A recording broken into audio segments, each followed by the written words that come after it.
No comment. ব্রাজিলের supporter কারা একটু দেখি, মেসি না রোনালদো? এখন আমরা চিন্তা করেছিলাম যে যখন মাননীয় ক্রীড়া উপদেষ্টা এখানে থাকবে, স্বাভাবিকভাবেই সবার যাবতীয় প্রশ্ন হবে খেলা সংক্রান্ত, মাঠ, টুর্নামেন্ট, অর্থ, স্বাভাবিক এটাই চাওয়া থাকবে। এই ধরনের অভিযোগ, পরিবেশনা, প্রেজেন্টেশন উনি দেখেন। তো আজকে একেবারে অন্য একজনকে দেখছে, তার খেলা নিয়ে তার ভাবনাটা জানতে হবে। প্রথম প্রশ্ন, সহজ প্রশ্ন, খেলার জন্য মার খেয়েছেন কিনা? ছোটবেলায় স্কুল চুরি করে অথবা বাসায় হোমওয়ার্ক না করে খেলতে যাওয়ার কারণে আমার মনে হয় যে এখানে প্রায় সবাই, শতভাগ না হলেও 95% তো শাসনের শিকার হয়েছে।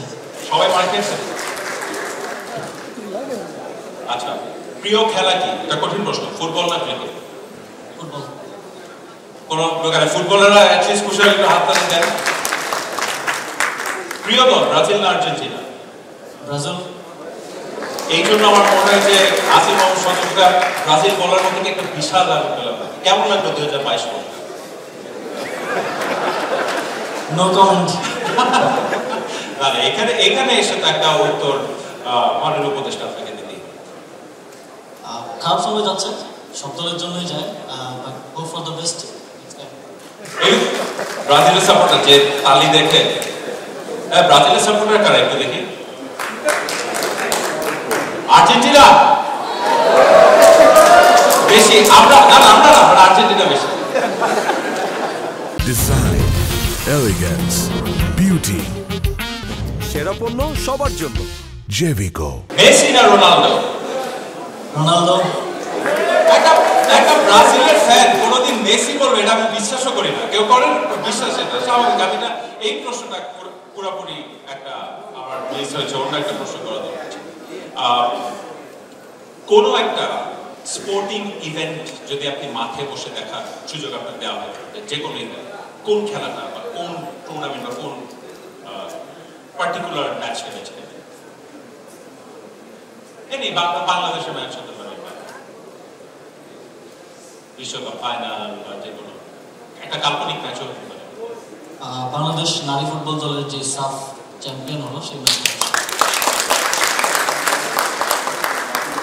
আচ্ছা, আপনার কাছে জানতে চাই, বাংলাদেশের কোনো একটা ম্যাচ, সেটা ক্রিকেট হতে পারে, ফুটবল হতে পারে বা অন্য খেলা, যে এখনো মনে পড়লে একটু মন খারাপ হয়, সেই ম্যাচটা যদি আমরা জিততে পারি?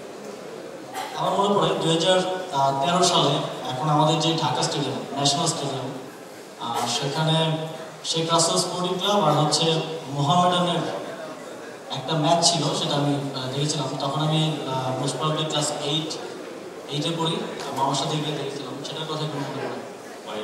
মোহামেডানের সাপোর্ট